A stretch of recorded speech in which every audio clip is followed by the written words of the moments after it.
Hello, I'm Nicolette Pomba van Sale, editor of ESI Africa, coming to you from the African Utility Week studio.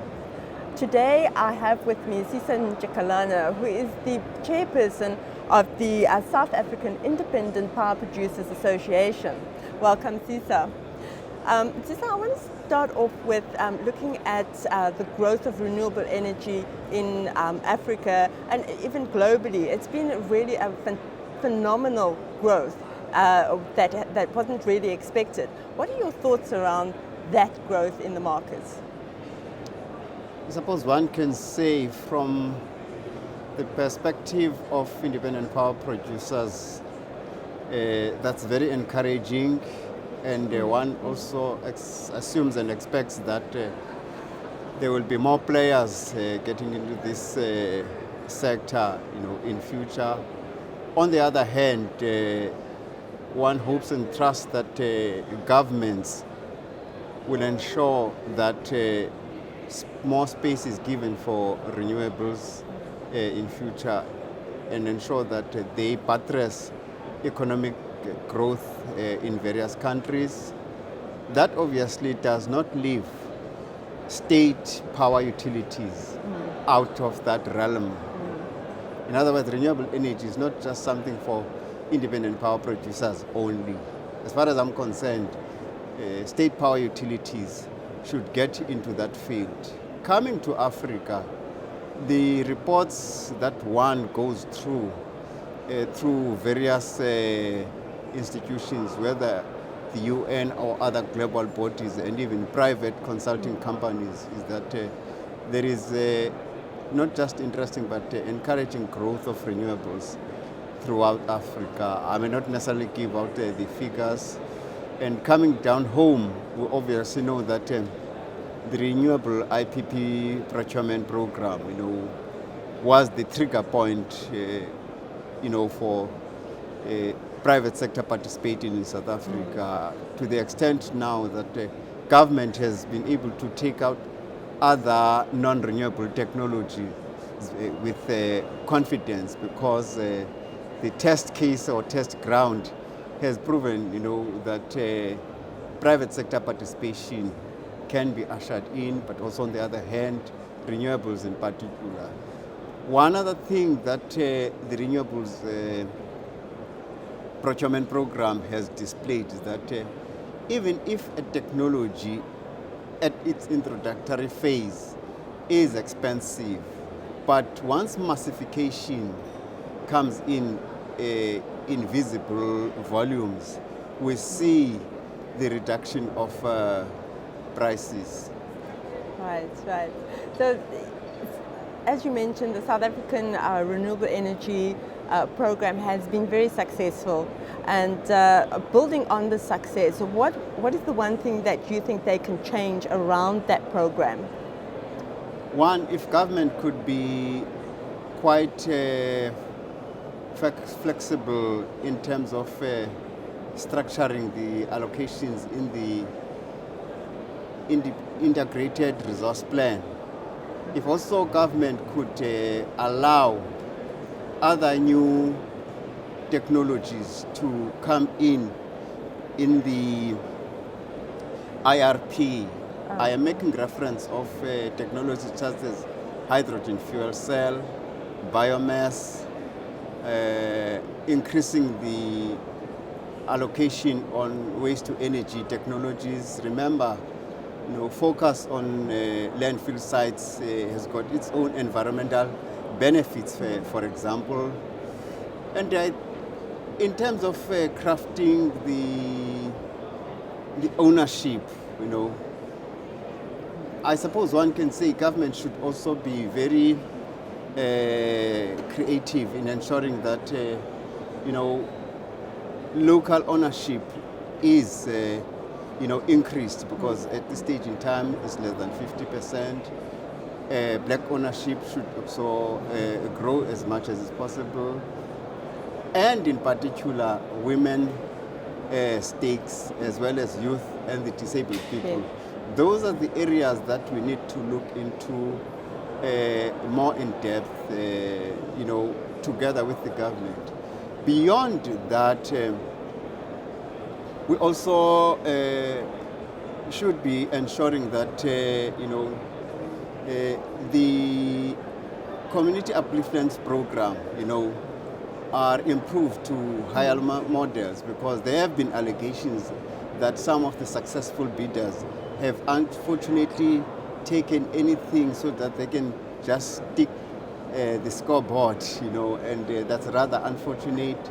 And I'm sure through the various IPP formations, working together with the government, we can also improve that, Right. Yeah, that's quite a long menu, but it's a long menu triggered by nothing else but the experience of the past 5 years, having gone into the renewables procurement program. Right. Of course, one can still repeat and say South Africa takes the pride that globally there's been quite a number of countries that have drawn lessons from our own programs, let alone attracting major players to come and invest in various forms, whether the technical companies or the financial investors themselves.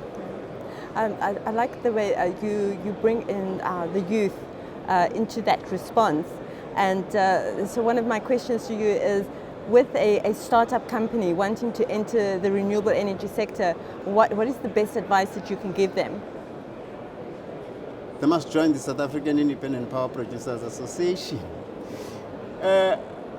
Beyond that nice marketing spin, frankly, I'm one of the people who have already started what I call information sharing sessions.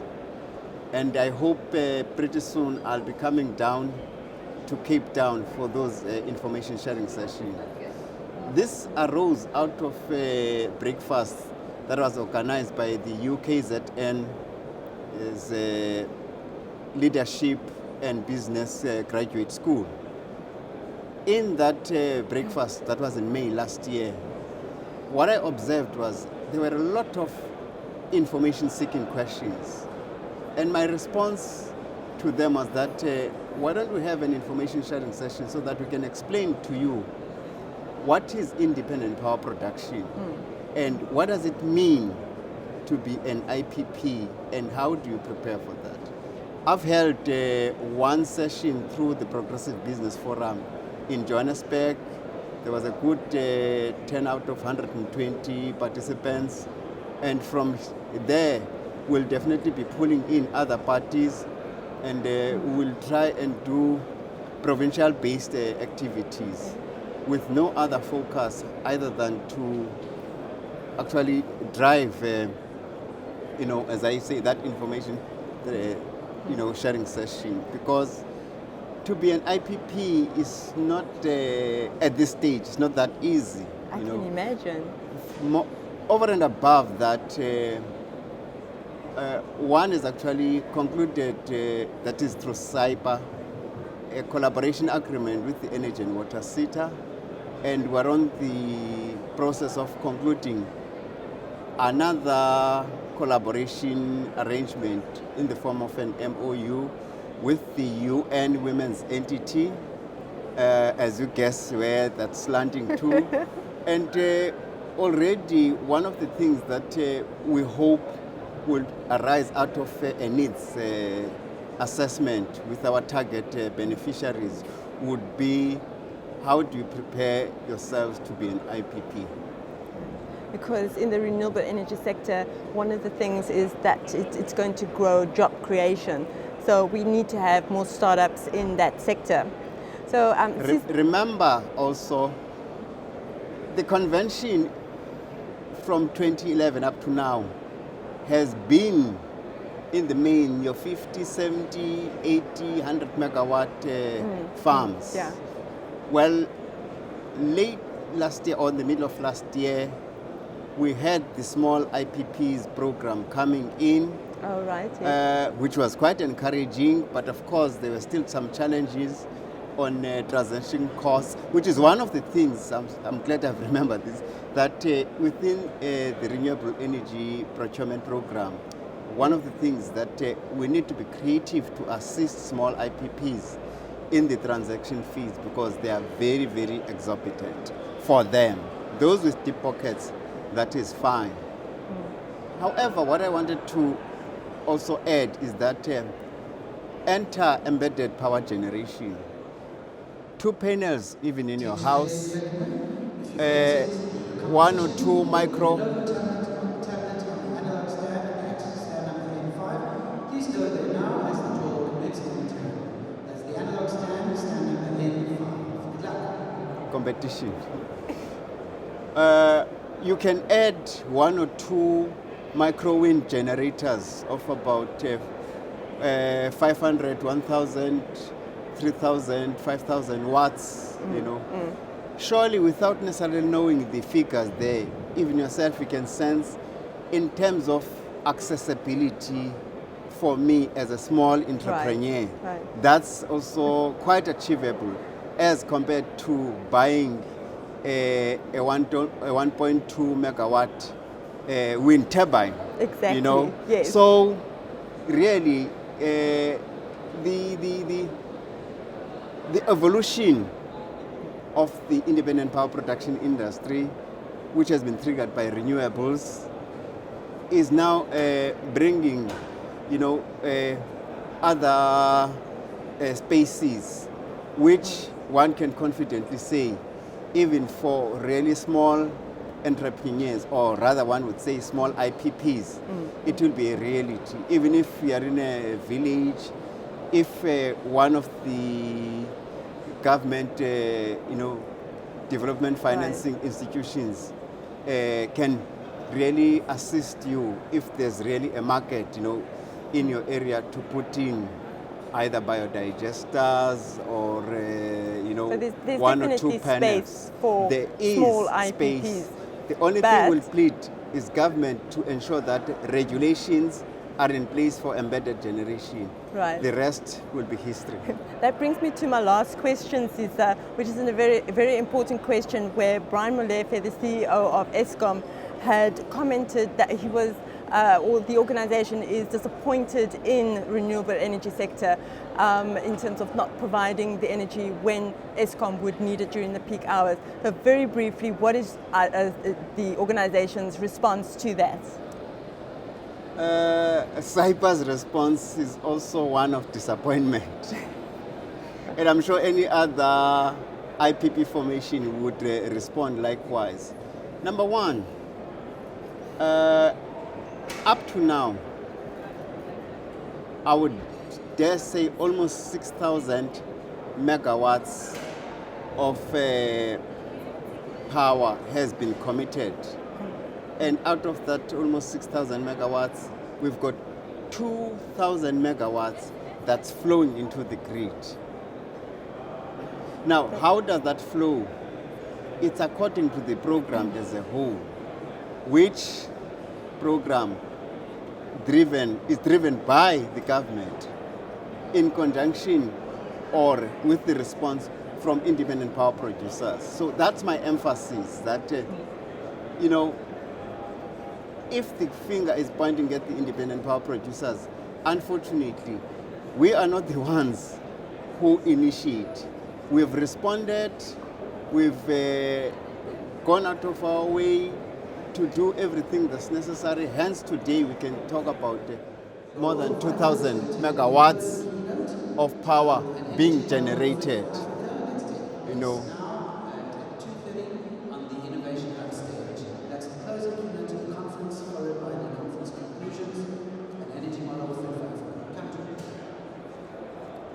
Every second or third month, quietly, another solar farm, wind farm, biomass project is being concluded and then connected to the grid. As I'm sitting here with you and me, and by the end of this year, I wouldn't be surprised that we would be talking of 2,500 or even close to 3,000 megawatts of power flowing through the grid. I don't know, because it depends Right. on the progress itself. So I would plead with Escom to be patient, because as far as Saipa is concerned, there is progress. It may not be as fast as Escom is expecting. Thank you very much for that response, Sisa, and that's all we have for time for today. Thank you. Thank you for watching. I'm Njikelana, editor of ESI Africa, coming to you from the African Utility Week studio.